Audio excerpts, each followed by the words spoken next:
This is your girl Yannick Taylor, aka Priestess, hostess of Conversations with the Priestess. Here's a preview of what you may hear on Conversations with the Priestess. We weren't meant for monogamy, let's be honest. Like, we have needs, let's be real. And communicating that, what you want, what you don't want, what sets up. Now, this drink is brown because I learned something. Since I'm older, I can't do brown liquor anymore. Also, I noticed since I started on hormone replacement therapy, HRT, in 2015, me and certain liquors don't mix well. I don't know whether... And I recognize that a lot of men love to be dominated by women. And that's because men are seen as these leaders, as this big alpha male dominant being. And because they're put on this pedestal of being leaders, sometimes they want to be submissive.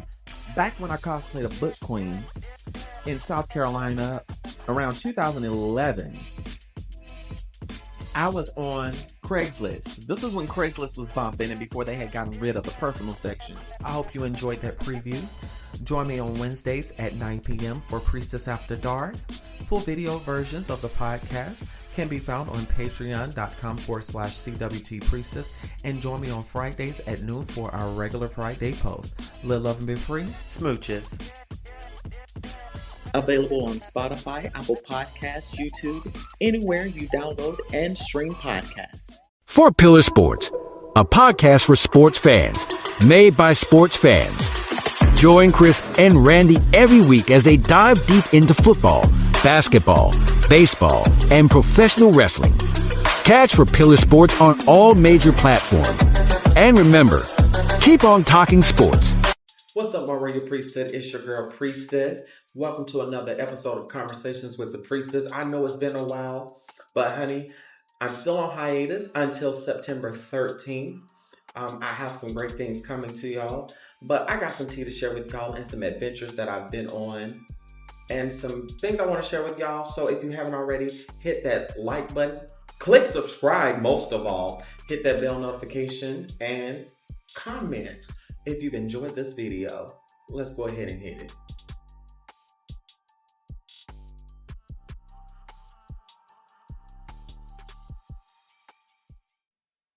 I announced a couple months ago that I was going on hiatus indefinitely, and I've taken the time necessary for me to recoup and get myself together. I'm grateful to be back, and I love what I do. During this time, it took a lot of restructuring, but life has been great. There are some new opportunities for me on the horizon, and I'm not going to share too many details on those because it's personal to me, but I'm just grateful for the elevation, so to speak. On top of that, the main reason for my hiatus is that Mother's Day and Father's Day happened. Mother's Day is difficult for me because, number one, I have trigger warning. I'm going to talk about traumatic childhood experiences that may detail abuse. I dealt with a lot of abuse in my childhood being raised by my aunt. And I'm just going to call her Aunt Belle for the sake of protecting people's identity. And I don't want any mess of drama because, unfortunately, family watches my social media like a hawk, even though I blocked them. And I'm going to get into that in just a moment. However, my Mother's Day was difficult for me because, number one, dealing with a parent wound. But also, yes, my mother's in my life. We have a great relationship. But unfortunately, due to work and life changes, I wasn't able to see her. So that kind of put a damper on my spirit. But I was able to speak with her and have a great conversation. Second part about Mother's Day, third part rather, about Mother's Day is the passing of my grandmother. My grandmother, God rest her soul, she's been an ancestor for 4 years, and that grieving process hits you at different times of the year. I don't really have a connection with my family, mainly because of my queer identity, but other issues that have nothing to do with me. But it's just the fact that my grandmother raised me, and it seems like when she passed, that's when all hell broke loose, so to speak. And I hate when Mother's Day comes around since she's passed. But I'm also glad that it comes around because I can celebrate my mom and all the mother figures in my life. But it's bittersweet because my grandmother's no longer here. We would gather at her house for dinner or either take her out to dinner. We would get her gifts and cards and things like that. And it would just make my world to see her smile because she loved her family. My grandma didn't play about her family. She would, if you was wrong, you was wrong. When you was right, you was right. She didn't believe in taking sides. No, she believed in holding everyone accountable, even if it was going to cause a ruckus. So be it, you know. And I miss my grandmother dearly. Also with Father's Day, it's complicated because I am currently no contact with my father. I promise y'all we're going to get to some good stuff in a moment, just unpacking here, okay? For certain reasons, which I will get to on the Patreon in a new series. Get that in a moment. As I'm no contact with my father, Father's Day hit a little bit different. It really stung. And I admitted to my partner that I get jealous on Father's Day for those who have a relationship with their father. Even those who've had a relationship with their father, who may now be an ancestor. I get envious of that because that's something I never had. But I'm grateful for Father's Day because I'm able to celebrate my uncle, i.e. my pops. Because he's been the father in my life. That is my father. My uncle is my father, and I call him pops or dad, you know. And I will say that's my dad. Because my biological father wasn't really in my life like that. Even down to calling me on birthdays close to midnight or calling me 2 days after my birthday, when I've actually called him on my birthday just to hear his voice. I remember being stood up countless times by that man. I will never forget one time he promised me to take me to Sesame Street Live when I was a kid. They come, he never came. I was so distraught and I felt that I had did something wrong. And that's something I dealt with all of my life. That's still an area of trauma that I'm working through now. Thank God for therapy. And if you need resources for therapy, I have a code below, betterhelp.com. Y'all can check that out and get a discount on your therapy sessions. But in that, I've started unpacking everything that I've been through. And a lot of my childhood trauma is connected to past relationships, as well as with the religious trauma as well. So it's been a whole lot of unpacking. And I needed to take that time to focus on my mental health and to unpack that junk. On top of that, dealing with the work stuff, I've never understood why some people don't take time to read over things that they get in the mail. I don't understand this intellectual laziness that people have about themselves. Like, do people even try anymore? Or do people use like critical thinking skills anymore? I'm not going to go into detail, but it's annoying. Like, even when planning events or just dealing with things online, like I had someone comment on a preview video that I had posted on YouTube. And it says in the description and even in captions, you know, to find out what happened, you got to subscribe or go to this link. People in the comments are asking me, well, what happened? And I say, well, you have to go click the video to find out. I'm not going to tell you. Like, do you really not want to watch the video that bad? And I try not to get offended, but I do get offended when stuff like that happens because I'm like, y'all subscribe to me for a reason. And I'm not being one of those entitled people, but it's like, what's the purpose of you subscribing to me if you're not going to actively and meaningfully engage? And I've said that on my other forms of social media, even with Merlin Mystique, like, why follow me if you're not going to meaningfully engage and just disregard my profile? Talked about that previously, like, But nevertheless, I'm standing strong because I got it like that. I'm a Pisces. I got this thing. But also in regards to religious trauma, many of y'all remember when I did Diary of a Church Girl in 2022. in my dealings with pastor teacher. Because I'm getting tired of saying pastor teacher, I'm just gonna say Pastor Mo Edward. I'm not gonna call that man's real name just to protect his whatever he has going on, which I really don't care. But I really am not trying to start any more trouble with that man. In 2022, when I found myself homeless and was living in transitional housing, this was in about April of 2022, Pastor Mo Edward calls me and says, "Hey, how are you?" I said, "I'm good." Mind you, at this time, I had just gotten settled in transitional housing. So emotionally, and mentally, I didn't have the wherewithal to really stick it to him for how he treated me. However, on the weekend of Broccoli Fest in DC, I was talking to my partner and I was letting her know like that really troubled me, and I never really got to have my say because being homeless and trying to figure out my next steps, he was not my top priority. And I began that healing process. So what I did on Broccoli Fest Sunday, I emailed Pastor Mo Edward and I let him know that I was displeased with how he treated me. And I let him know, you treated me wrong, like from down to how you publicly supported my transition fully and wholly, allegedly.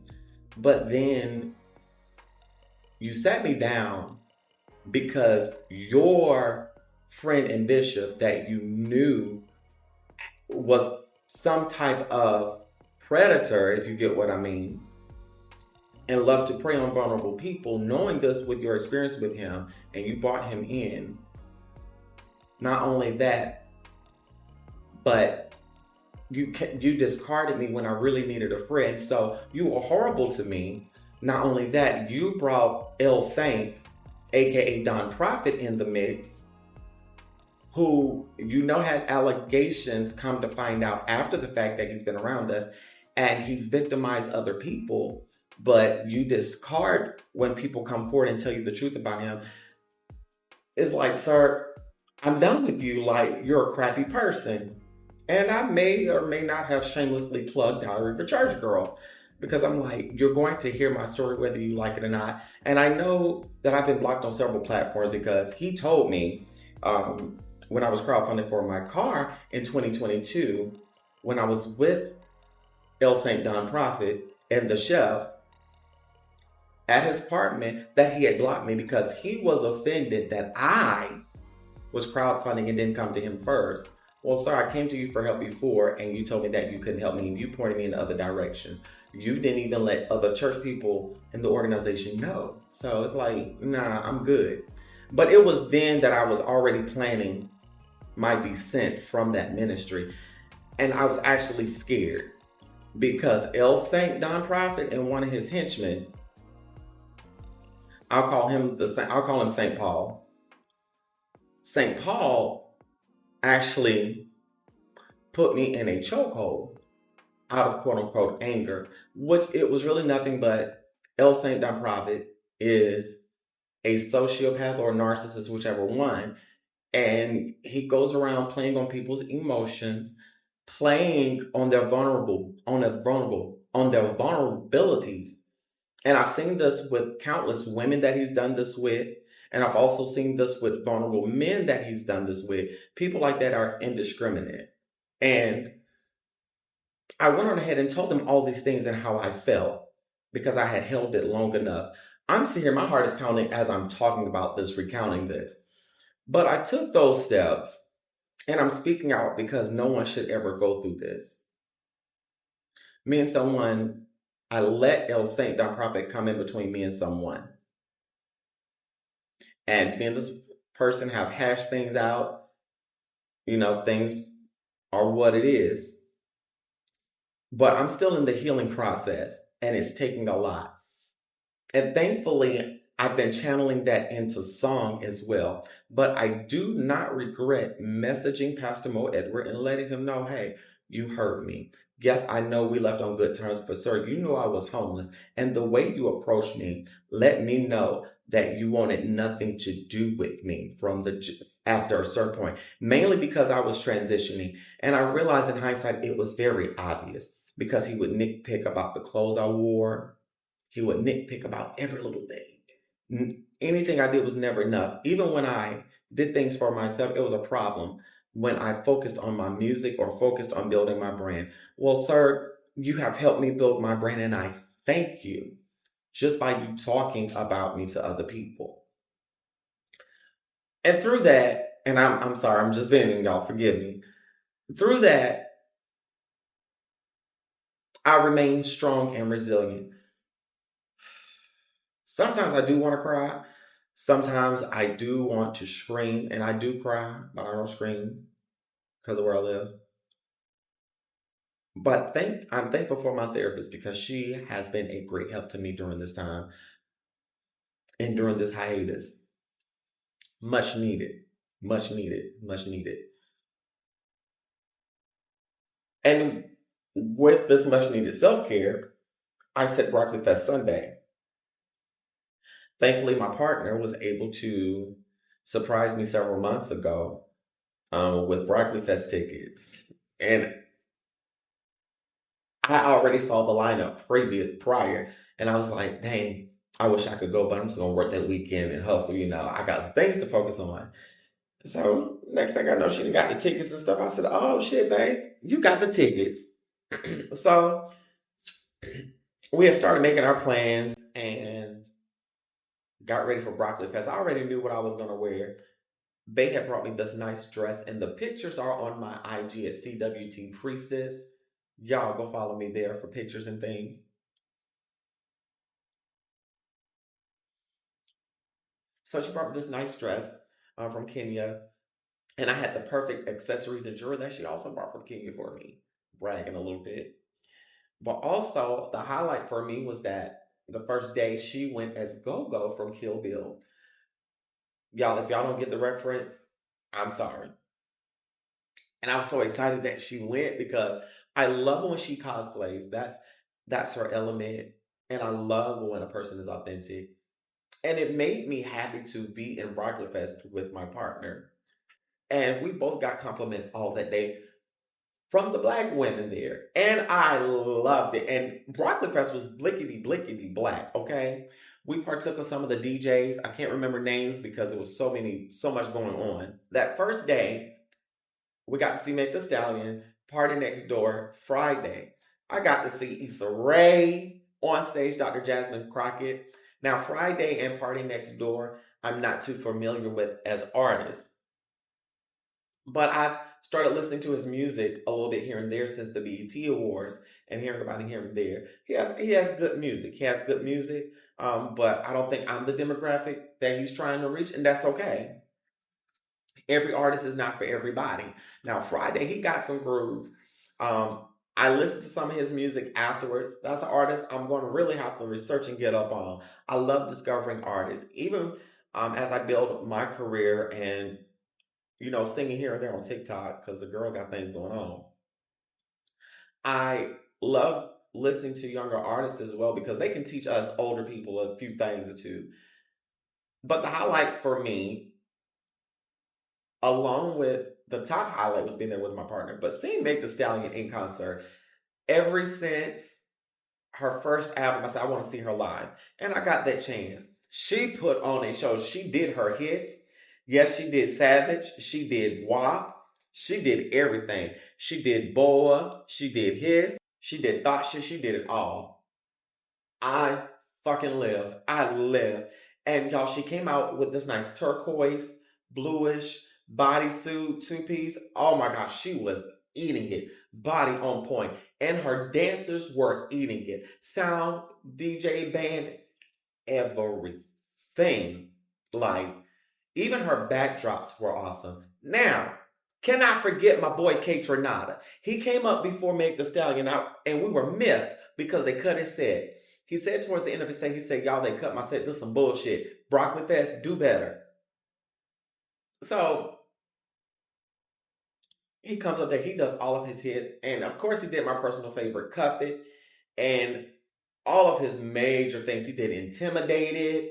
Oh my gosh, I don't want to get to calling things because I'm going to forget and get off track. But this man with his handsome self showed complete out. Oh my gosh.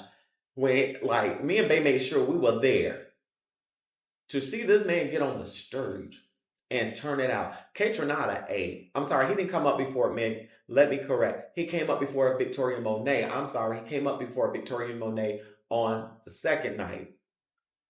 And he rocked it. Kaytranada rocked it on that second night. I'm sorry, I'm getting ahead of myself. He ate it on that second night, honey. Now,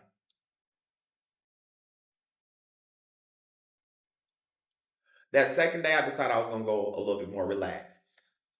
I wore the top to a two-piece bathing suit that I bought with a nice mesh half crop top that like just covered up to here. Like covered from here to here. And I had on my Daisy Dukes, of course. And I wore some nice boots, some nice combat boots. I got pictures on that. I didn't take pictures of the full outfits the second day because it was a lot going on. And we were getting food and basically just chilling, hanging out at the city stage until I asked him on the Converse stage. Now, with Sexy Red, y'all gonna get mad at me. Sexy Red does not appeal to me. I have my reasons. If you're close to me, you know. I'm not gonna get into that right now. But we did see some of Lil Yachty set and the Concrete Boys. They were good. However, I feel like Lil Yachty is not for 38 and up. He's for like 25 and lower, you know. But hey, he's a good artist. You know. Now, back to this now. Now, when the lights dropped for Kaytranada, his backdrops were immaculate. He had one of his silhouette and his figure, one of his hands. Different colors. Like, I love the backdrops. Even like this car backdrop. It just mystified me. Now, he showed out. And it was perfect for him to bring Victoria Monet on. Woo! She opened up with Ass Like That. What else she did? She did Smoke. Oh my gosh. She did so many songs. I'm not trying to call all the songs because my mind can't contain all of that. But she came out there in like this like monster outfit with like gold pinstripes. As well as her dancers. And of course, they transitioned to like the more revealing outfits with the fitted caps. And then, on my mama, on my hood, I look fly, I look good, touch my swag, wish you could. I look fly, I look good. I put that on my own mama, on my hood. Okay, let me stop. You can touch my swag. She ate that.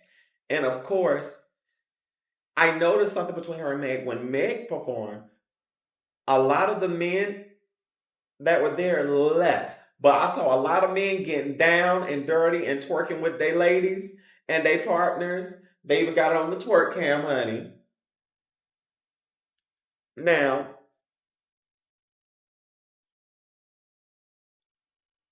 Victoria Monet, more men stayed and more women stayed too. Everybody stayed for Victoria Monet. And oh my gosh, she mystified us like really good. And she put on an exquisite show. And let me go back to Meg. I like Meg's special effects. She had the little flames shooting up on the stage from each side. And I was like, yes, fire. And I'm like, oh my gosh, this is top tier. And I really enjoyed myself overall now. Ghana was the last act for Sunday night for the second night. We left because we really just wanted to see Victoria and Monet and Kaytranada. And, you know, hey, we had a good time. I also enjoyed going to the different vendors, supporting local vendors, supporting Black-owned businesses. And of course, during the show, I sipped on one of my favorite drinks. Now, this drink is brown because I learned something. Since I'm older, I can't do brown liquor anymore. Also, I noticed since I started on hormone replacement there at HRT in 2015, me and certain liquors don't match well. I don't know whether it's I don't know, just body makeup, my body chemistry change. I don't know. I think it's just also I'm older and with the hormones, certain alcohol will affect you different. So of course, I had to stop drinking white liquor like that, vodka. So I started drinking brown liquor, and brown liquor is good. So I just want y'all to figure out and comment on this video with what y'all think Priestess sipped on. What brown liquor do y'all think I sipped on? All right, drop that in the comments, and I promise you, you're going to be blessed. Okay, so I'm going to take a quick break. And I want to come back and I want to talk about some more of the family things, and then we're going to tie this thing up, all right? So y'all live, love, and be free. I'll be right back. For Pillar Sports, a podcast for sports fans, made by sports fans. Join Chris and Randy every week as they dive deep into football, basketball, baseball, and professional wrestling. Catch For Pillar Sports on all major platforms. And remember, keep on talking sports. What's up, my royal priesthood? It's your girl, the priestess. Thank you so much for tuning in to this lovely episode of Conversations with the Priestess. I love y'all so much. Y'all are so wonderful. On September 13th, I'll be working on a family series called I Think I Hate My Family. Through this episode, I'm going to be unpacking some family things, so be sure to subscribe to the Patreon for more bonus content. I will also be bringing more new things. I let go of buying naked. That's just been a lot for me to keep up with, so I'm looking at other endeavors. Be on the lookout for more musical things as well, and for more naturist content. I want to give a big shout out to one of my favorite content creators on the OF side of things. Y'all check out Lanier Xavier. His links are in the show notes below or in the description box. He does great spoken word, great poetry, and he does some great toy reviews as well. So I'm going to be talking more on Priestess After Dark as well. Also, for Priestess After Dark, y'all, guess what? She'll be on Patreon now. We're going to be talking about non-monogamy. I'm also going to talk about sex toys, a lot of things sexual on that aspect, and intimacy as well. So y'all get ready for some great content. So y'all live, love, and be free. Smooches. Let's get back into the show. Earlier in the show, I talked about my family and how I've gone on hiatus. And I promise I'm going to get to some good news at the end. Recently, I received a phone call from a relative, one of my favorite aunts, actually, or was, up until around 2021, 2022.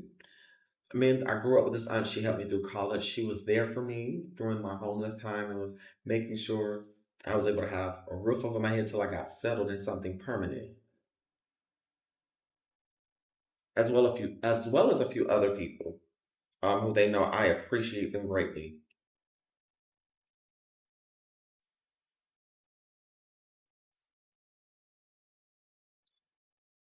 This particular aunt called me one morning. I was getting ready for work, and she called me. She said, "Hey, how you doing?" Of course, dead naming me. As I informed her the last time we spoke what my name is. I was already like over it, and I didn't feel like testing her because I just got up maybe 30 minutes prior. I'm trying to get ready for work. I'm with my partner. And she starts telling me, "Oh, I had a family gathering this weekend. This one was invited, that one was invited, this one was invited, but they didn't come. And oh my gosh, we just had a good time. And family need to stick together because there's so much going on in the world," that type of thing. And the whole time she's talking to me, she sounded a little bit disoriented. I'm guessing she may have been still sleepy, but it sounded off. It didn't sound like what I was used to. However, this woman really thought that it was appropriate to call me and tell me about the family event that she did not invite me to and that I know I was not invited to, nor was I wanted at. You had my phone number to call me, and tell me about the event afterwards, but you couldn't have called me to invite me. That solidified why I am no contact with several people in my family at this point. And that really put me in a further place coming off the heels of Father's Day. And I was hurt. I'm still hurt over that because I'm like, you basically let me know I'm not wanted, which is something that I felt all of my life.